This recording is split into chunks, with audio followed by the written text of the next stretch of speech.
Okay, so you're probably here because you've been looking through my website and you're thinking, wow, this whole stories thing sounds really fascinating, but like, how does it work again? And so I want to take a moment to talk to you about it. So the way that I came to it actually was really through a lot of solo time and prayer time, and I kind of was like accidentally developed this technique actually of connecting with earth, connecting with spirit, and praying for an image. And as I discovered this, and as I discovered and started doing this with more and more people, I started to really understand that this is probably very old, what I'm doing. And so I started researching it, and I started to kind of look for um, other storytellers that have done this work where they basically feel into the field of someone and feel into the psychic field of someone and then kind of report back what they see. And so, sure enough, I found something by Clarissa Pinkola Estes. You probably know her work. She wrote Women Who Run with the Wolves. And she speaks about a very old form of storytelling where the storyteller goes into a trance and works with a form of el duarte, which is the wind, to put the soul of the person in their face.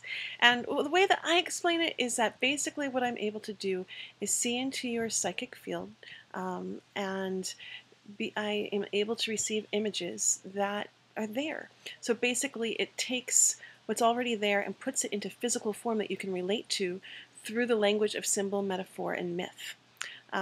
Very, very old. So it kind of gives you access also to a very old language that most of us have lost. But, if you know the work of Joseph Campbell, is one of the oldest languages on the planet and goes through all cultures and civilizations. So, what I understand about it after working with people for a couple of years now, getting to see people have their stories, and actually experiencing my own story too, be with me over time and be with them over time, is that all of a sudden it activates this larger way of living in your life, where it's not just about the physical form, but it's also it gives you connection to your godly self in essence, and it gives you access to maybe some gifts or talents that you didn't know that you had, but that they come through and are reflected. Um, it gives you access to kind of the oldest language that has been spoken on the planet, and all of a sudden makes things that might have been familiar to you or you kind of felt were happening. It gives you a language to actually relate to them in your everyday life. So that's that. And the way that I do these is I do them with individuals. I love doing them with couples and to see how both your souls are connecting. And then I do them for kids too and make children's stories, and those are just delightful. So I hope this answers some questions, and I'll talk to you soon.